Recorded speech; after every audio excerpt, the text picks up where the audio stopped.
전주역 앞 첫 마중길 연속 보도, 그 두 번째 순서로 70억 원의 예산이 무색할 만큼 잦은 교통체증과 주차난 문제를 짚어봤습니다. 전주시가 종합경기장 부지를 50년 이상 장기 임대하겠다는 명목으로 외국 기업을 지원하는 외국인 투자 촉진법을 롯데쇼핑 측에 적용해 편법이자 특혜라는 비판이 일고 있습니다. 최근 학교에서 잇따라 발생한 식중독 사고의 원인이 법정 감염병인 노로바이러스로 밝혀진 가운데 독감은 역대 최대 규모로 확산되고 있습니다. 내년부터 농민 공익수당을 도입하는 전라북도가 원칙적으로 시군 간 지급액의 편차가 없도록 하겠다는 방침을 내놨습니다.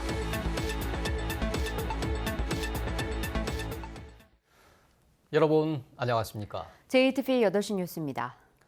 전주역 앞 첫마중길의 문제점을 살펴보는 연속 보도로 오늘 뉴스 시작하겠습니다. 마중길 조성과 활성화에 무려 70억 원을 들였지만 교통체증이 잦고 주차난이 계속돼 시민들의 불만이 잇따르고 있습니다. 나금동 기자가 보도합니다. 주말에 찾은 전주역 앞 첫마중길. 차량들이 꼬리에 꼬리를 물고 길게 늘어섰습니다. 교통신호가 많아진 데다 신호주기가 짧아져 교통체증을 호소하는 택시기사가 많습니다. 경치가 많이 되죠. 예전에는 논수석으로 한번 빠졌는데 지금은 신호를 두세 번 받아야 돼요. 구불구불해진 길은 운전자들의 짜증을 유발합니다. 길이 헷갈려요. 이렇게 좌회전 우회전 할 때 이렇게 미리미리 가 있어야 되고 좌회전 신호가 돼야 앞에 차가 빠져서 유턴할 수 있고 약간 그런 식으로 조금 여기 지나갈 때 오래 걸리는 점? 도로 중앙, 버스 전용 차로로 진입한 버스는 승객을 태운 뒤 다시 일반 차로로 빠져나오기 때문에 이런 구간마다 사고 위험이 높습니다. 저희 2차선 버스하고 저희 맞대 있는 거 있죠? 그것도 위험하잖아요. 버스 시간대가 많이 밀리고. 주차난도 골칫거리입니다. 마중길 주변에 공영 주차장이 두 곳 있지만 인근 주민들의 차량을 수용하기도 부족해 불법 주차가 잇따르고 있습니다. 주차를 못해서 계속 헤매고 있는데 그게 좀 안 좋은 것 같아요. 그래서 애기를 데리고 유리주차장 가서도 주차라고 걸어오는 것도 그렇고. 문제는 오는 8월 이후 주차장 부지에서 보건소와 임대주택 신축 공사가 시작되면 주차 공간은 더 줄어들게 됩니다. 전주시가 무료 주차장 한 곳을 만들 계획이지만 기존 차량의 절반인 60대밖에 수용할 수 없습니다. 더구나 전주역 인근인 호성동, 우화동 등에 7,800세대 규모의 아파트가 들어서면 교통 혼잡이 더 심해질 게 뻔합니다. 이면도로 없이 계속 지금 여기 아파트도 재개발됐고 여기 아파트 들어오게 되면은 아마 출퇴근 시간에는 여기가 엄청 밀릴 겁니다. 마중길 사업에 70억 원을 쏟아부었지만 이곳을 오가는 보행자가 많지 않고 교통체증과 주차난까지 심각해지면서 예산만 낭비하는 전시 행정이 되진 않을까 우려됩니다. JTBC 뉴스 나금동입니다. 외국인 투자 촉진법은 말 그대로 외국 자본을 유치하기 위해서 외국 기업을 지원하는 내용을 담고 있습니다. 그런데 이 법이 지난주에 전주시가 종합경기장 개발 계획을 발표할 때 등장했습니다. 롯데쇼핑 측의 이 법률을 적용해서 종합경기장 부지를 50년 이상 장기 임대하겠다는 것인데 편법이자 특혜라는 비판이 제기됐습니다. 송창용 기자가 보도합니다. 지난 17일 전주시는 수정된 종합경기장 개발 계획을 발표했습니다. 전주시가 롯데쇼핑 측에 종합경기장 부지 일부를 임대해주고 롯데 측에서 전주시에 컨벤션과 호텔을 기부 체납한다는 내용이었습니다. 이 과정에서 전주시와 롯데가 적용하기로 한 규정은 외국인 투자 촉진법입니다. 롯데쇼핑 주도로 외국 기업이 참여하는 별도 법인을 설립해 이 법인이 부지를 임대하는 방식입니다. 전주시는 이를 통해 종합경기장 부지의 소유권을 지켰다고 자평했습니다. 마침내 종합경기장 일대 토지 소유권을 넘기지 않고 판매시설 부지에 한해 장기 임대 방식으로. 하지만 전주시의회는 편법이자 특혜라고 비판했습니다. 외국인 투자 촉진법은 말 그대로 외자 유치를 목적으로 한 법률이지만 부지를 헐값에 확보해 이윤을 극대화하려는 롯데의 장단에 맞춰 전주시가 편법적으로 활용했다는 겁니다. 외국인 투자 촉진법이라는 편법적 수단을 통하여 이윤 창출을 도모했던 롯데 재벌에 호응하여 전주 시민의 공간인 전주에 논자의 땅을 내어주겠다는 전주시의 발상은 참으로 놓치고가 없습니다. 전주시의회는 전주시가 그동안 수차례 공언한 대로 종합경기장을 시민의 공간으로 만들기를 원한다면 밀실 행정에서 벗어나 다시 공론화 과정을 밟으면 된다고 충고했습니다. JTB 뉴스 송창용입니다. 전북환경운동연합이 오늘 성명서를 통해 전주 종합경기장 개발 계획의 재수립을 촉구했습니다.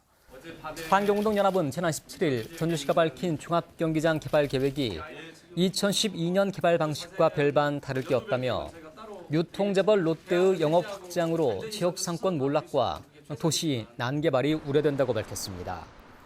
따라서 공론화 과정을 거쳐 개발 원칙과 가이드라인을 마련하고 개발 방향을 다시 세워야 한다고 주장했습니다. 최근 일선 학교에서 법정 감염병이 크게 유행하고 있습니다. 잇따라 터지고 있는 식중독 사고는 법정 감염병인 노로바이러스가 원인으로 밝혀졌고 독감은 역대 최대 규모의 환자가 발생하고 있습니다. 보도에 조창현 기자입니다. 지난 19일 익산의 한 초등학교에서 식중독 의심 환자가 발생했습니다. 급식을 먹은 학생 가운데 18명이 구토와 복통, 설사 증상을 보였습니다. 급식은 잠정 중단됐으며 보건당국은 긴급 역학조사에 들어갔습니다.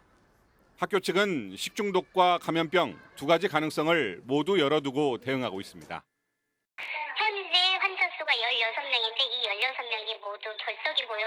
조금이라도 불편하거나 지금 복통이 있는 경우에는 결석을 권하고 있기 때문에 지난달 전주와 정읍의 초등학교에서도 비슷한 환자가 잇따라 발생했습니다. 학교 측은 단순 식중독으로 판단하고 매뉴얼대로 처리했습니다. 하지만 역학조사 결과는 법정 감염병인 노로바이러스로 밝혀졌습니다.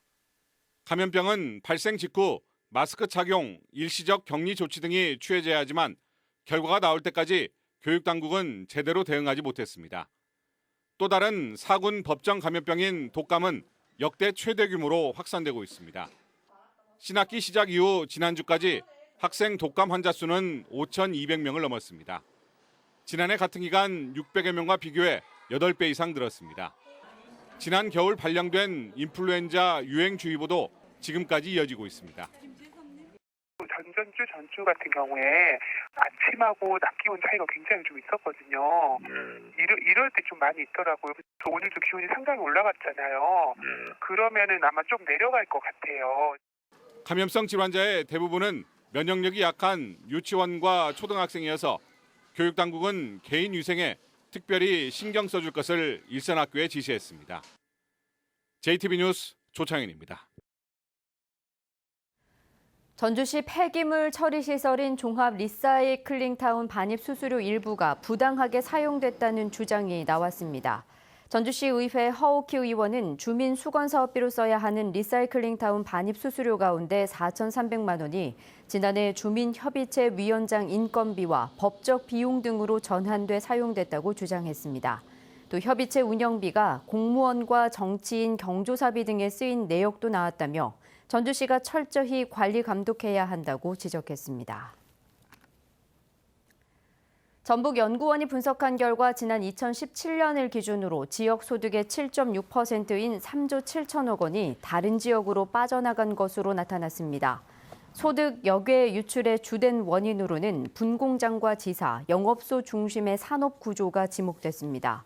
전북연구원은 소득의 역외 유출 금액 비율이 다른 시도에 비해 높은 편은 아니지만 전북의 1인당 소득액이 낮기 때문에 역외 유출을 줄이는 노력이 필요하다고 주장했습니다.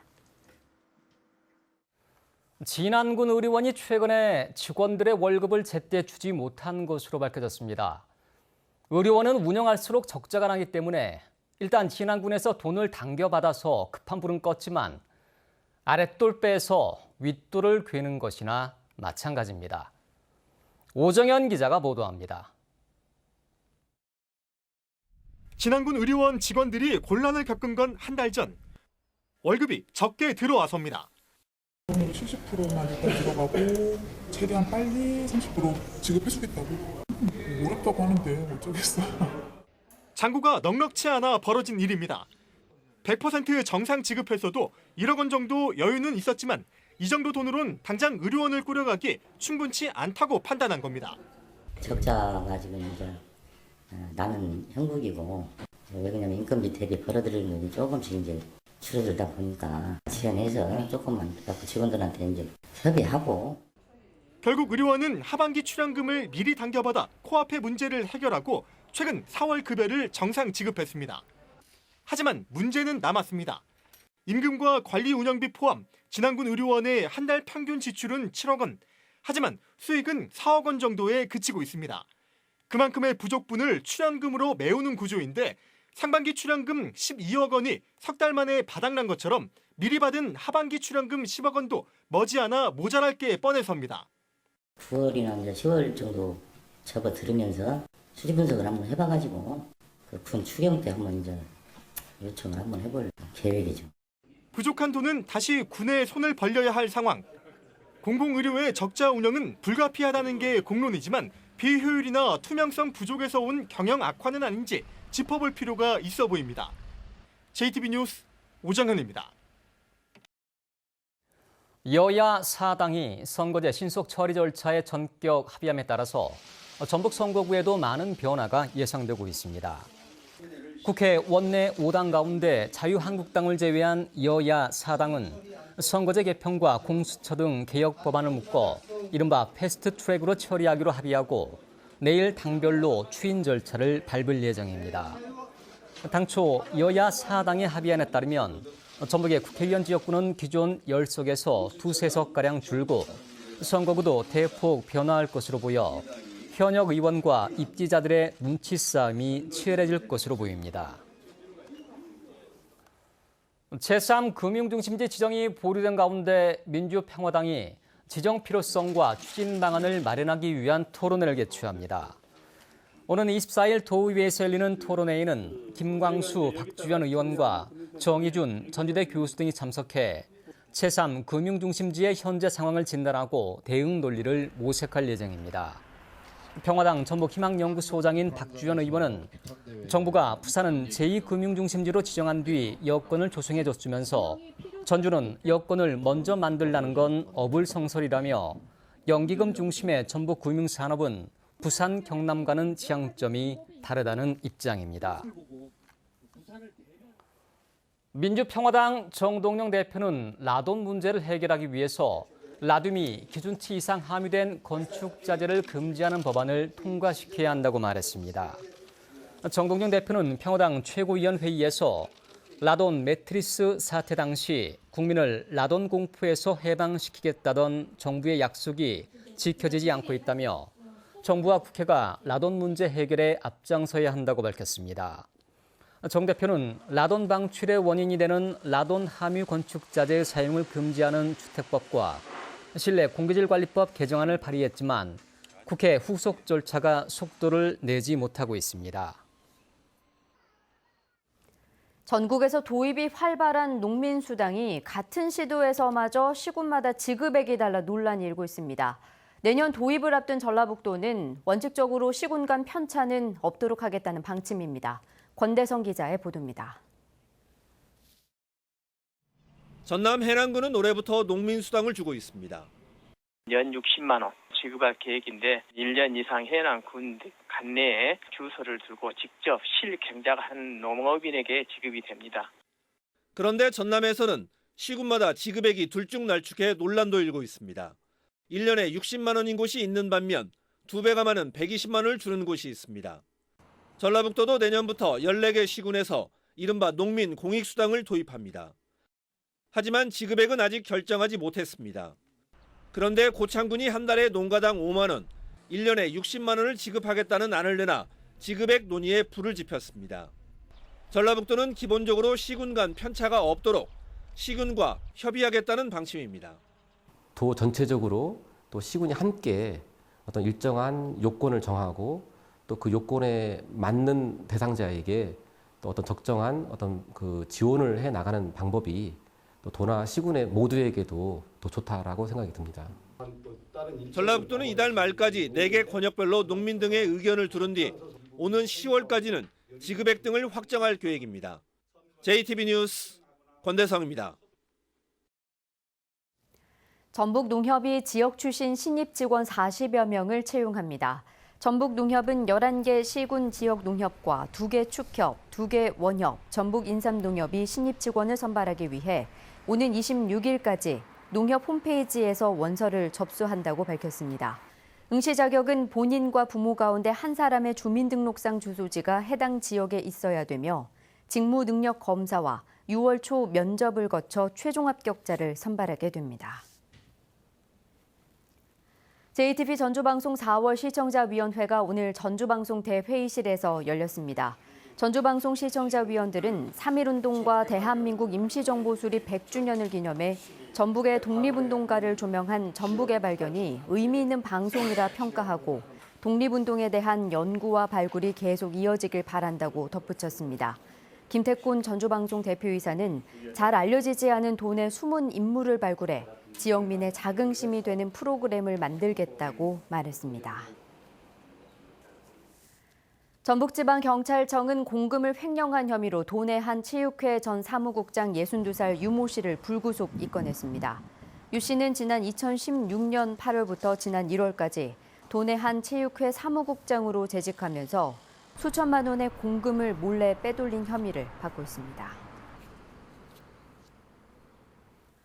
오늘 오전 9시 40분쯤 부안군 부안읍의 한 가축 분뇨 처리 공장에서 근로자 51살 정모 씨가 가축 분뇨통에 빠져 숨졌습니다. 정 씨는 가축 분뇨통 위에서 분뇨가 잘 흐르는지 확인하던 중 7m 깊이의 분뇨통에 빠져 변을 당한 것으로 알려졌습니다. 경찰은 공장 관계자 등을 대상으로 안전수칙을 지켰는지 등을 조사하고 있습니다. 군산경찰서는 치매를 앓는 아내를 살해한 혐의로 80살 A씨를 긴급 체포하고 구속영장을 신청했습니다. A씨는 오늘 새벽 2시쯤 군산시 서흥남동의 자택에서 아내 82살 B씨의 가슴을 흉기로 한 차례 찌르고 머리를 둔기로 3차례 내리쳐 숨지게 한 혐의를 받고 있습니다. 경찰 조사 결과 A씨는 10년 넘게 치매를 앓아온 아내에게 요양병원에 입원하라고 했지만 거부하자 다툼을 벌이다 범행을 저질렀으며 범행 직후 병수발이 힘들었다는 유서를 쓴 뒤 아들에게 전화한 것으로 알려졌습니다. 전북은 오늘 완주와 전주 29도, 임실 28도 등 대부분 지역의 낮 최고 기온이 30도에 가까운 초여름 더위를 보였습니다. 내일 아침 기온은 10도에서 15도를 보이겠고 낮 최고 기온은 20도에서 24도로 오늘보다 5도가량 낮겠습니다. 내일은 차차 흐려져 오후부터 모레까지 10에서 40mm의 비가 내리겠습니다. 비는 목요일 오후와 금요일 오전 사이에 한 차례 더 오겠습니다. 전주기상지청은 이번 주 내내 대체로 흐린 날들이 이어질 것으로 내다봤습니다.